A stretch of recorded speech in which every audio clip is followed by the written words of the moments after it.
Hello दोस्त, कैसे हैं? बढ़िया। चलिए, आप बढ़िया तो मैं भी बढ़िया। तो आज हम लोग पढ़ेंगे या प्रारंभ करेंगे क्लास 10th का फिजिक्स। क्लास 10th का फिजिक्स।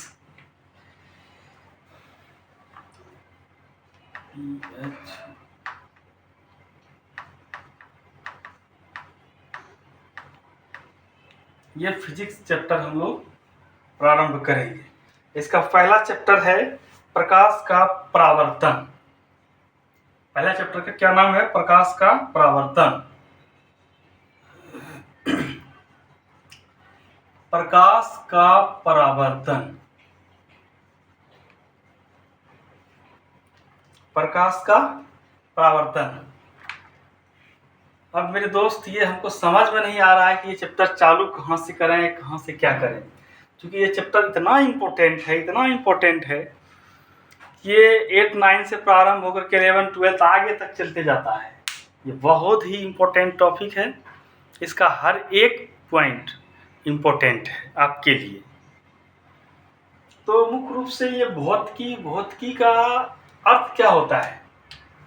ये भौतिकी का अर्थ क्या होता है? प्रकृति होता है। भौतिकी का अर्थ क्या होता है? प्रकृति। पूछेगा आदमी, कोई पूछ देगा आपको ये भौतिकी का अर्थ क्या होता है, तब लोग क्या बताइएगा? प्रकृति होता है। क्या होता है? प्रकृति होता है। भौतिकी का अर्थ क्या होता है? प्रकृति होता है। देखिए, कहता है कि प्रकाश का परावर्तन। पहले प्रकाश के बारे में हम लोग जान लें, उसके बाद जानेंगे परावर्तन क्या होता है। तो प्रकाश क्या है? क्वेश्चन पूछेगा कि प्रकाश क्या है? प्रकाश क्या है? तो आंसर लिखेंगे कि वह कारक है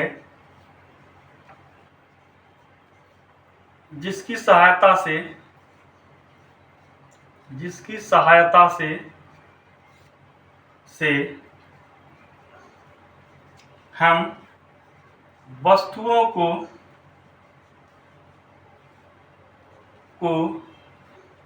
देख पाते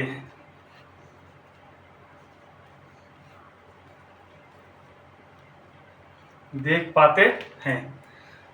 चूंकि प्रकाश की सहायता से हम किसी वस्तु को देख पाते हैं। यदि प्रकाश नहीं है तो कुछ भी नहीं है। आप जो कहते हैं कि नैना रे तुमसे बुरा ना कोई, तो बुरा और भला नैना तभी होगा जब ये प्रकाश का रैन बसेरा होगा, जब प्रकाश रहेगा। और जब प्रकाश नहीं रहेगा तो भला और बुरा आप कुछ नहीं कर पाइएगा। क्लियर कट है?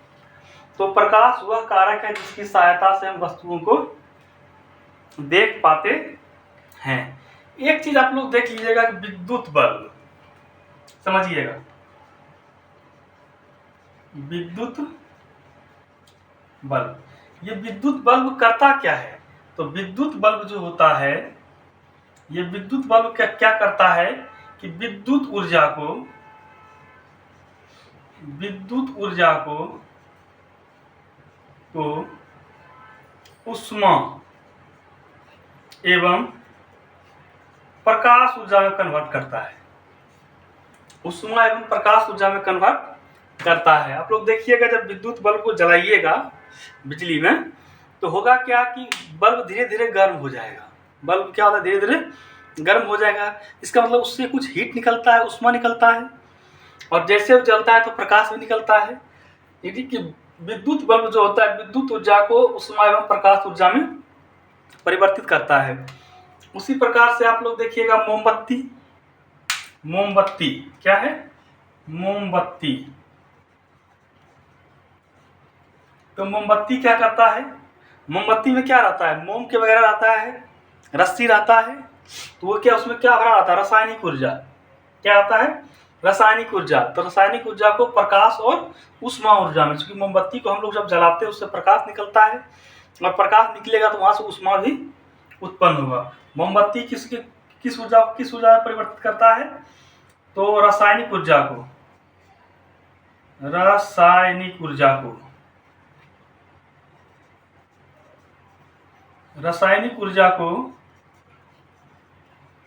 को किसमें प्रकाश एवं ऊष्मा ऊर्जा में, प्रकाश एवं ऊष्मा ऊर्जा में परिवर्तित करता है,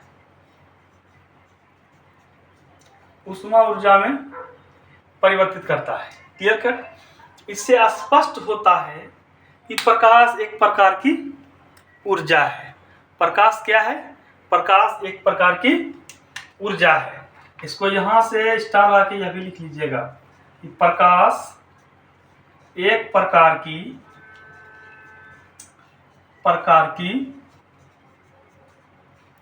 ऊर्जा है। प्रकाश क्या है? एक प्रकार की ऊर्जा है। तो अब का उसके बाद आता है बारी आपका प्रकाश और उसके स्रोत।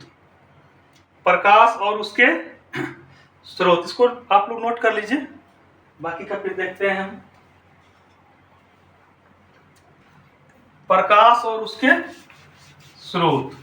तो प्रकाश क्या है ये जान गए। प्रकाश वह भौतिक कारक है जिसकी सहायता से हम किसी वस्तु को देख पाते हैं। वास्तव में प्रकाश एक प्रकार की ऊर्जा है। ये कहाँ से सिद्ध हुआ कि विद्युत बल्ब को जब जलाते हैं हम, तो वह जो है विद्युत ऊर्जा को रासायनिक एवं ऊष्मा ऊर्जा में परिवर्तित करता है। या फिर मोमबत्ती को यदि हम लोग जलाते हैं तो मोमबत्ती क्या करता है? रासायनिक ऊर्जा को विद्युत एवं रासायनिक ऊर्जा को प्रकाश एवं ऊष्मा ऊर्जा में परिवर्तित करता है। इससे यह सिद्ध होता है कि प्रकाश एक प्रकार का ऊर्जा है। अच्छा, प्रकाश पूछेगा कि प्रकाश तरंग के रूप में क्या है। चलिए इसको भी देखिए लीजिए, तो थोड़ा सा याद आ गया। तो प्रकाश तरंग के रूप में यदि पूछेगा, ठीक ना, तो प्रकाश कैसा तरंग है? प्रकाश अनुप्रस्थ तरंग है, अनुप्रस्थ तरंग है, अनुप्रस्थ तरंग है। ठीक, प्रकाश क्या है? अनुप्रस्थ तरंग है। और उसके बाद कण के रूप में यदि पूछेगा, तरंग के रूप में यदि पूछेगा तो अनुप्रस्थ है। और कण के रूप में यदि पूछेगा कि प्रकाश कैसा कण है, तो प्रकाश क्या है? फोटोन है। प्रकाश क्या है? कण के रूप में फोटोन है और तरंग के रूप में अनुप्रस्थ तरंग है। क्लियर कट हो गया। अब आता है आपका प्रकाश और उसके स्रोत। इसको नोट कर लीजिए। प्रकाश तरंग के रूप में अनुप्रस्थ तरंग है, कण के रूप में ये फोटोन है। फोटोन वही सौर का बटुआ जैसा होता है जब गिरता है सूर्य से, आगे बताएंगे आप लोग को। ठीक, अब आपका आता है प्रकाश और उसके स्रोत।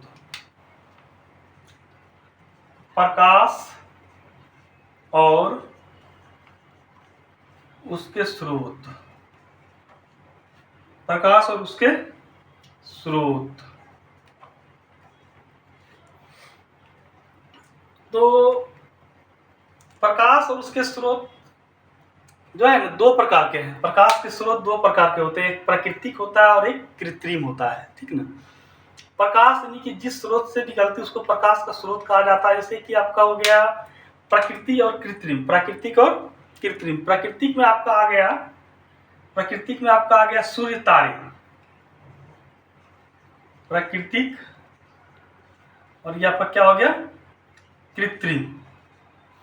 तो प्राकृतिक में आपका क्या आ गया? सूर्य और तारे।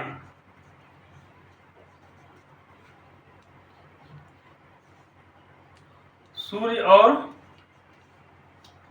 तारे। कृत्रिम में आपका आ गया आपका वही मोमबत्ती, मोमबत्ती, बिजली का जलता हुआ बल्ब, जलता हुआ बल्ब। ये प्रकाश के कृत्रिम स्रोत हैं और ये प्रकाश के प्राकृतिक स्रोत हैं। क्लियर हो गया। ये प्रकाश के कृत्रिम स्रोत है और ये प्रकाश के प्राकृतिक स्रोत हैं। प्राकृतिक स्रोत यानी कि सूर्य से जो प्रकाश की किरण निकलती है ना, वो अनवरत मतलब कि आते रहती है। तारों से जो प्रकाश की किरण निकलती है वो भी अनवरत आते रहती है। और कृत्रिम में होता है कि जब तक है वैलिडिटी तब तक चल रहा है, जब तक वैलिडिटी खत्म उसका काम खत्म। जैसे कि आप टॉर्च है, टॉर्च में आप सेल डालें, सेल डालने के बाद जब तक सेल चार्ज है तब तक आपको प्रकाश देते रहेगा। जिस दिन डिस्चार्ज हो गया उस दिन खटिया खराब हुआ टेढ़ा हो जाएगा। बिजली का जलता हुआ बल्ब, जब तक बिजली है तब तक बल्ब जल रहा है, प्रकाश आपको मिल रहा है। और ये जब जलना बंद हो गया, यानी कि बिजली कट गई, तो कहानी खत्म है। लेकिन ये सूर्य का जो प्रकाश है हमको अनवरत मिलते रहता है और इससे हमें ऊर्जा भी मिलती है। तारों का जो प्रकाश है यह भी हमको अनवरत मिलते रहती है। चलिए, यहाँ तक हो गया। प्रकाश के स्रोत को दो प्रकार के हैं, प्राकृतिक और कृत्रिम। इसको नोट कर लीजिए, दो प्रकार के, तो प्राकृतिक और कृत्रिम। अब आपका आता है दो चीज, प्रदीप्त वस्तुएं और अप्रदीप्त वस्तुएं। प्रदीप्त वस्तुएं और अप्रदीप्त वस्तुएं। प्रदीप्त वस्तुएं उस वस्तु को कहा जाता है जिसका कि स्वयं का प्रकाश होता है, वो प्रदीप्त वस्तुएं कहलाती है। और जिसका कि स्वयं का प्रकाश नहीं होता है वो अप्रदीप्त वस्तुएं कहलाती है। क्लियर कट है?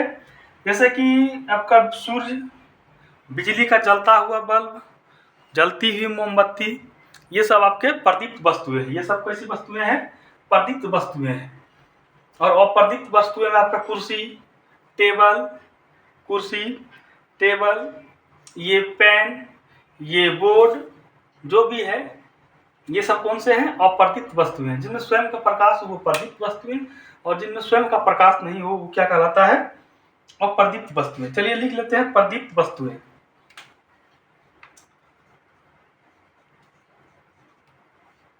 क्या बोले? प्रदीप्त वस्तुएं।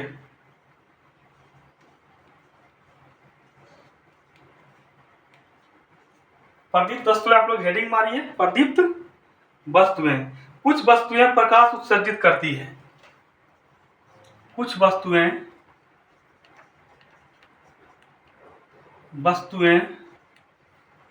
प्रकाश उत्सर्जित करती है।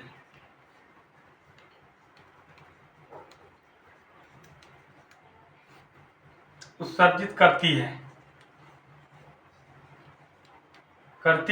है। जैसे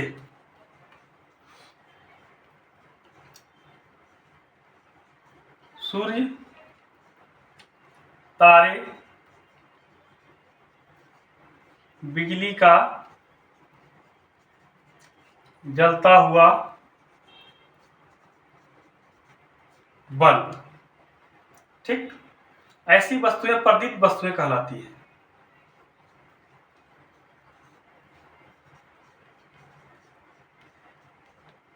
ऐसी वस्तुएं प्रदीप्त वस्तुएं कहलाती है।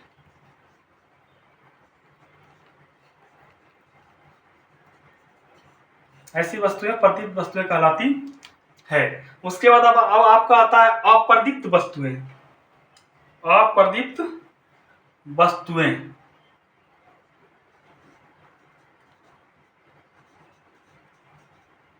अप्रदीप्त वस्तुएं। तो कुछ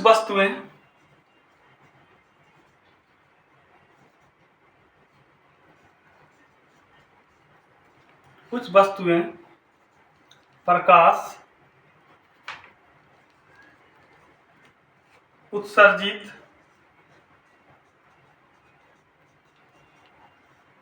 नहीं करती है।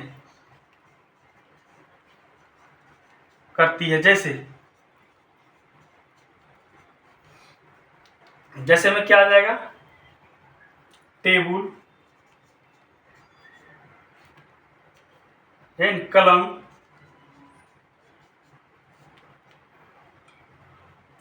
टेबल, कलम, जो भी देना है, और जो भी दे सकते हैं, झाड़ू, कुर्सी, डॉट डॉट डॉट। ये वस्तुएं क्या कहलाती है? और अप्रदीप्त वस्तुएं कहलाती है। अप्रदीप्त वस्तुएं कुछ वस्तुएं प्रकाश उत्सर्जित नहीं करती, जैसे टेबल, कलम आदि।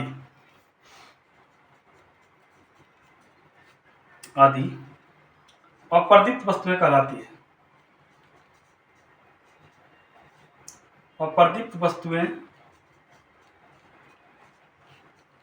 कहलाती है। क्लियर हो गया? प्रदीप्त वस्तुएं और अप्रदीप्त वस्तुएं आप लोग का हो गया। इसको नोट कीजिए।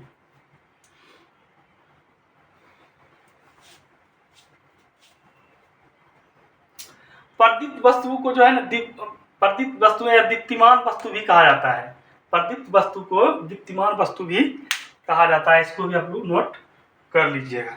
चलिए अगला देखना है प्रकाश की किरणें। मिटा दें इसको।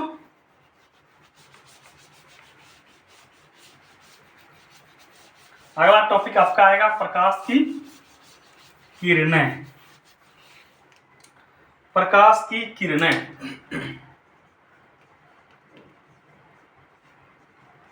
प्रकाश की किरणें। तो ये प्रकाश की किरणें क्या है? प्रकाश की किरणें क्या है? तो एक सरल रेखा पर चलने वाले प्रकाश को प्रकाश की किरण कहते हैं। क्या बोले? एक सरल रेखा पर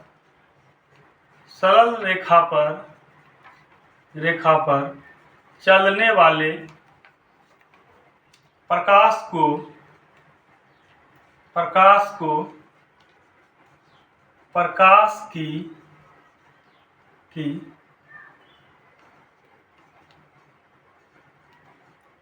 किरण कहते हैं। क्लियर है? आपको पूछिएगा कि प्रकाश कैसी रेखा में गमन करती है, स्टार लगा लीजिए बाबू। प्रकाश सरल या सीधी रेखा में गमन करती है।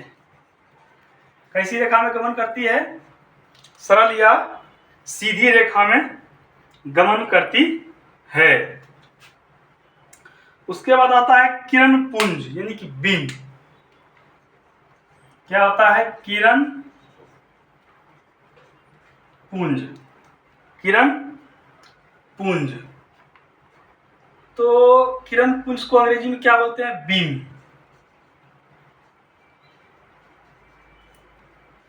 तो प्रकाश की किरणों के समूह को हम लोग क्या कहते हैं? प्रकाश की किरण पुंज कहते हैं। क्या बोलते हैं? प्रकाश की किरणों के समूह को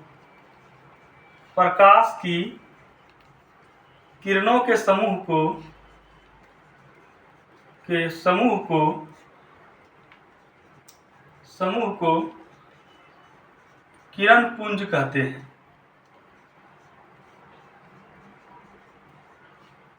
किरण पुंज कहते हैं। अब किरण पुंज जो है कितने प्रकार के होते हैं? तो किरण पुंज जो है 3 प्रकार के होते हैं। किरण पुंज कितने प्रकार के होते हैं? 3 प्रकार के होते हैं। तो अपसारी किरण पुंज, अभिसारी किरण पुंज और समांतर किरण पुंज। कौन कौन बोले? अपसारी किरण पुंज, अभिसारी किरण पुंज और समांतर किरण पुंज।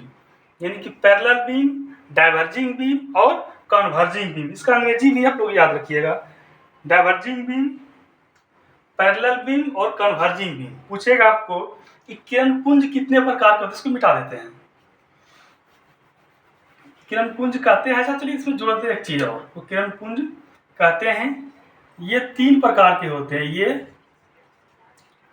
3 प्रकार के होते हैं।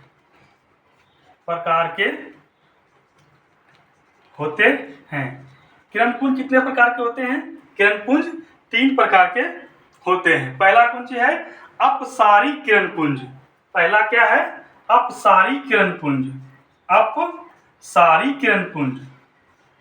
अपसारी किरण पुंज क्या है? पहला अपसारी किरण पुंज, जिसको हम लोग बोलते हैं diverging beam. Diverging beam, DIVERGING, diverging beam. आपका दूसरा क्या है? समांतर किरण पुंज। समांतर किरण पुंज, पैरेलल बीम। पैरेलल बीम क्या है? Parallel beam. तीसरा आपका क्या होगा? क्या दिख रहा है? तीसरा आपका क्या होगा? तीसरा आपका हो जाएगा अभिसारी किरण पुंज।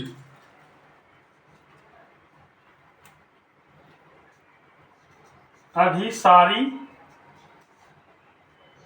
किरण पुंज। पुंज। ये हो जाएगा आपका कन्वर्जिंग बीम। क्या हो जाएगा? Converging beam, CONVERGING, converging beam. क्या हो जाएगा? Converging beam. क्या होता है?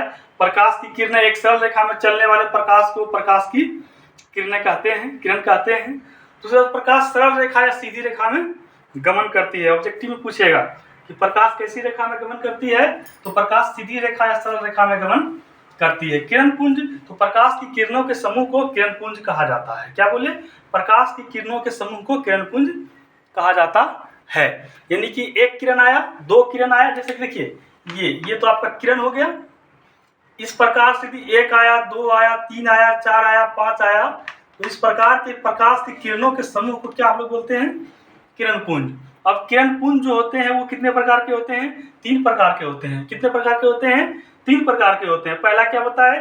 अपसारी किरण पुंज, इसका अंग्रेजी होता है डाइवर्जिंग बीम। अपसारी किरण पुंज, डाइवर्जिंग बीम। उसके बाद समांतर किरण पुंज, पैरेलल बीम, समांतर किरण पुंज, पैरेलल बीम। उसके बाद अभिसारी किरण पुंज, कन्वर्जिंग बीम। अभिसारी किरण पुंज, कन्वर्जिंग बीम। देखिए ये तीनों होते हैं कैसे, दिखा देते हैं। तीनों के बारे में चर्चा करते हैं।